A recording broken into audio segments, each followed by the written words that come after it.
নির্বাচন চাই। বিএনপি কেন মানছে না?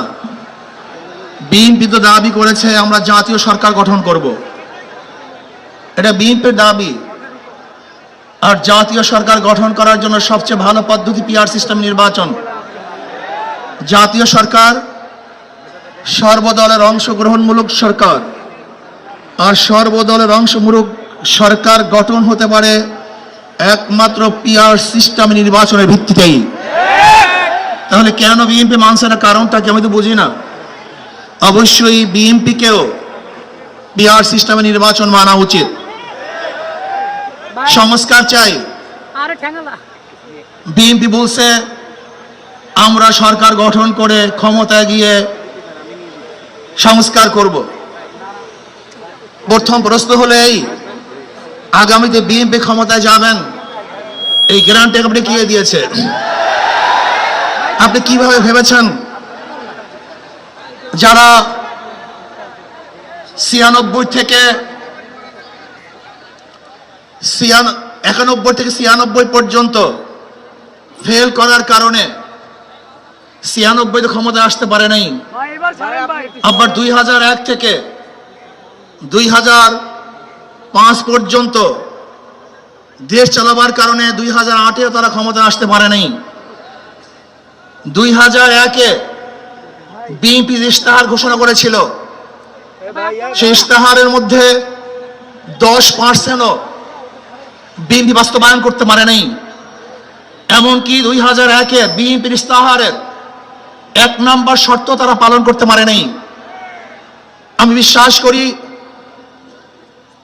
আগামীতে ক্ষমতায় কে যাবে না না যাবে আমি জানি না, কিন্তু বাংলাদেশের জনগণ কোন দুর্নীতিবাজ, চাঁদাবাজ, দখলবাজ, খুনিদেরকে আর ক্ষমতায় নিবে না।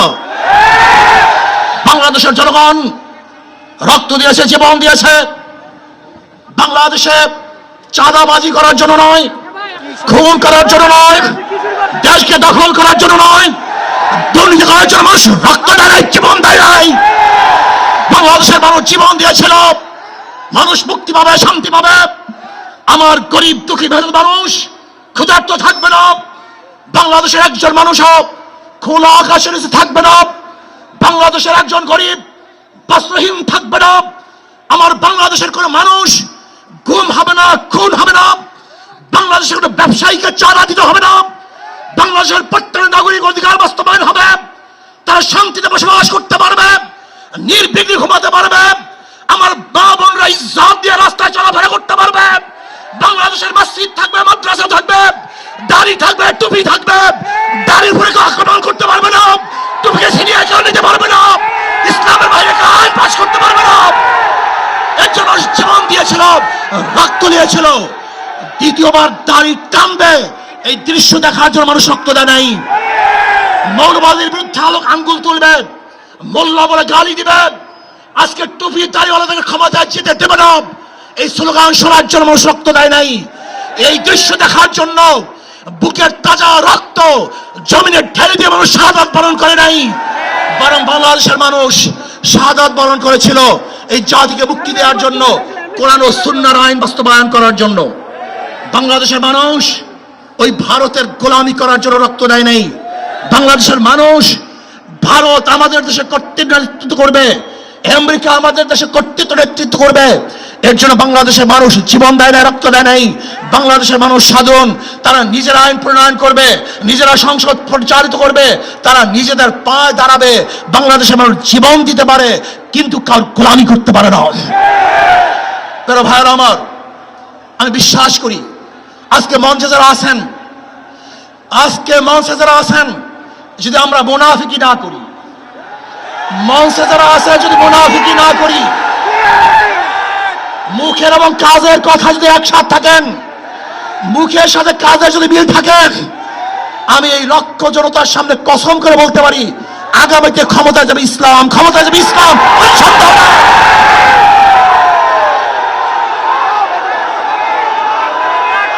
কিন্তু খবরদার যদি মুনাফিকি করি, তাহলে এদেশের মানুষ সচেতন হয়েছে, এদেশের মানুষ সব জ্ঞানী হয়ে গেছে। বিশ্বাস করবেন না, একজন রিক্সাওয়ালা, ঠেলাওয়ালা, কুলি মজদুরের বক্তব্য শুনলে আমরা আশ্চর্য হয়ে যাই বাংলাদেশের মানুষ কত সচেতন, তারা কত সচেতন হয়েছে। যদি আমরা মুনাফিকি না করি, যদি আমরা ঐক্যবদ্ধ থাকি, বাংলাদেশে একটা বাক্স ইসলামের নামে দিতে পারি। যেরকম আমেরিকা এবং ওই জারস ইসরায়েল ইরানের উপর আক্রমণ করে ভেবেছিল মুহূর্তের মধ্যে নিচ্ছিন্ন করে দিবে, কিন্তু আক্রমণ করার পরে দেখেছে ইরানের গুহার থেকে কোথার থেকে বোম মিসাইল চলে আসছে। আমেরিকা এবং ইসরায়েল যেরকম অনুভব করতে পারে নাই, বাংলাদেশের বুকে যদি একটা বাক্স দেওয়া হয়, বাংলাদেশের ঘরের থেকে এমন মিসাইল বের হবে, এমন বোমা বের হবে, গোটা বাংলাদেশ থেকে, গোটা দুনিয়া থেকে ইসলামের দুশমনদের ধ্বংস করে ফেলবে ইনশাআল্লাহ। ঐক্য হন, মুনাফিকি করবেন না, একসাথ হন, ঐক্যবদ্ধ হন। এইটা আমার মেসেজ থাকবে। যদি ঐক্যবদ্ধ ভাবে ক্ষমতার লোভকে সংবরণ করে আমি ক্ষমতায় যেতে চাই না, ইসলামকে ক্ষমতায় নিতে চাই। আমি ক্ষমতায় যাইতে চাই না, কোরআন ও সুন্নাহকে ক্ষমতায় নিতে চাই। যদি আদর্শ লালন করেন, এই নীতি আদর্শ যদি গ্রহণ করেন, ইনশাআল্লাহ নাসরুম মিনাল্লাহি ফাতহুন করিব অবশ্যিরিস সাবিরিন। সেই দিন আসতেছে, আমি দেখতেছি, মনে হয় আমার চোখের সামনে আমি দেখতেছি। ওই সংসদের মধ্যে কলেমার কথা হবে, কোরআন ও সুন্নাহর কথা হবে, লা ইলাহা ইল্লাল্লাহ উচ্চারিত হবে। গোটা বাংলাদেশের মানুষ শান্তিতে বসবাস করতে পারবে, জুলুম থাকবে না, অত্যাচার থাকবে না, অবিচার থাকবে না। প্রত্যেকটা মানুষের প্রাপ্তি তাদের ঘরে ঘরে পৌঁছানো হবে।